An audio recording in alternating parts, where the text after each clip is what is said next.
Praise the Lord. प्रभू येशूच्या नावात सर्वांना सलाम. तुम्ही सर्व कसे आहात? आशा करतो देवाच्या कृपेने तुम्ही सर्व चांगले असाल. आज आपण या जगाचा शेवट कसा होईल याबद्दल आपण देवाची बायबलचे वचन बघणार आहोत. हालेलुया. प्रियांनो, आज आपण एक गंभीर पण आशेने भरलेला विषय पाहणार आहोत.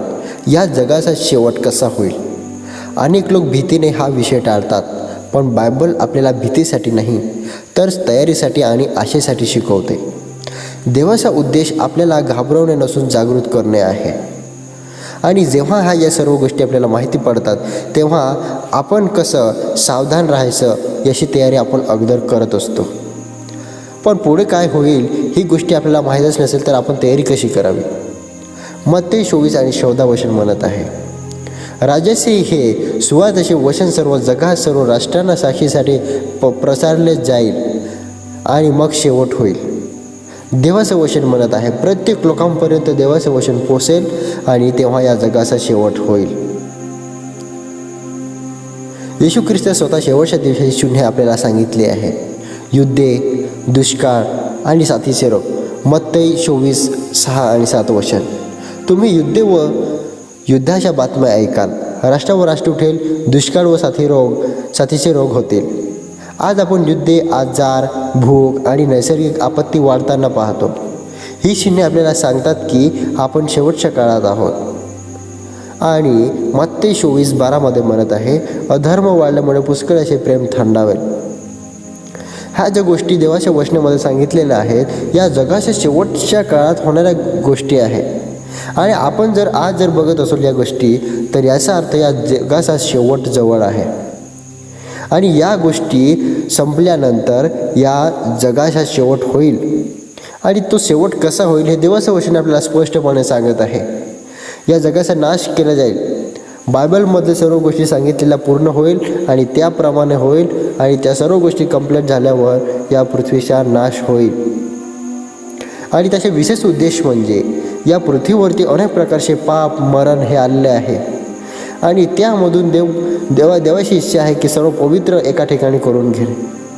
आणि पवित्र आणि पाप आणि जे आहे हे वेगळं करणे हे देवाचा उद्देश आहे. आणि हा आपला उद्देश हा आहे की आपण देवाचे वचन जाणून घ्यावे आणि त्यानुसार आपण सावधानमध्ये राहावे, आपण जागृत राहावे आणि प्रत्येक द्वेष, फसवणूक या गोष्टीपासून आपण लांब राहावे. आणि यासाठी देवाचे वचन आपल्याला माहिती हवं आहे. आता या जगाचे शेवट म्हणजे सर्व काही नष्ट होणे नव्हे तर येशू ख्रिस्ताचे मोहिमेत येणे आहे. प्रेषिताचे कृत्य 1:11 वचन. जसा तुम्ही त्याला स्वर्गात जाताना पाहिले तसाच तो पुन्हा या पृथ्वीवरती येईल. कारण जसा तो स्वर्गात सोडून गेला तसाच तो पुन्हा मोठ्या सामर्थ्याने पुन्हा तो येणार आहे.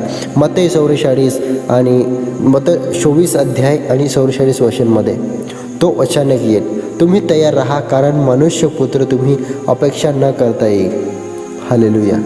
देवाचं वचन म्हणत आहे येशू जो पुत्र आहे, देवाचा पुत्र आहे, तो केव्हाही येईल पण मोठ्या सामर्थ्याने येईल. आणि मत्ते 24:30 वचनमध्ये म्हणत आहे, मनुष्यपुत्र आकाशातील ढगांवर सामर्थ्य व महान मोहिमेसह येताना सर्वांना दिसेल. हे पूर्ण जग देवाला येताना पाहणार आहे. आणि शेवटच्या काळामध्ये होणारे चिन्ह आपल्याला दाखवलेलं आहे. आणि त्यामधून देवाचा उद्देश हा आहे की आपण त्याच्यामध्ये वाचावे, आपण पापापासून दूर राहावे आणि आपण जागृत राहावे, प्रार्थनेमध्ये राहावे आणि येणाऱ्या दिवसामध्ये देवासमोर आपण निर्दोष असे उभे राहावे. यासाठी देव आपल्याला जागृत करत आहे.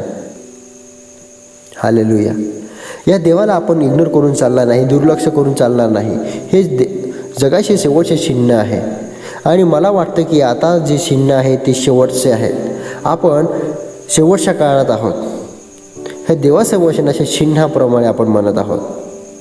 पण देवाचं वचन सत्य आहे आणि आपल्याला कोणत्याही मोठ्या पीडातून, मोठ्या संकटातून आणि पूर्ण नाशातून देव आपल्याला काढण्यास सामर्थ्य आहे.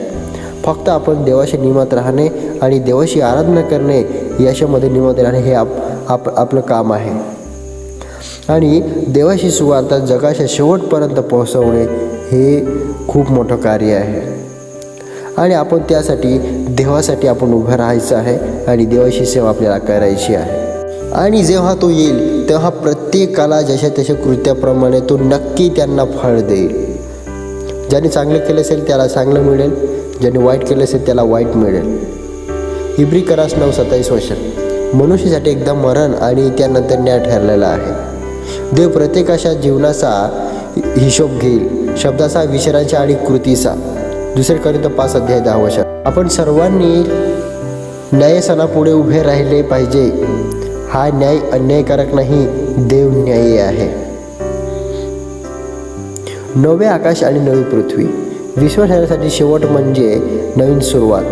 प्रकटीकरण 21:1-4. मी नवे आकाश व नवी पृथ्वी पाहिली. देव त्याच्या डोळ्यातील प्रत्येक अश्रू पुसून टाकेल. मरण चक्रने राहणार नाही. आपण काय करावे? हा संदेश ऐकून प्रश्न येतो की मी काय करावे? पश्चाताप करा. प्रेरितांचे कृत्य 3 आणि 19 पश्चाताप करा व देवाकडे वळा. येशूवर विश्वास ठेवा. योहान 3:16 म्हणत आहे, जो कोणी त्याच्यावर विश्वास ठेवतो तो नाश पावणार नाही आणि पवित्र जीवन जगा.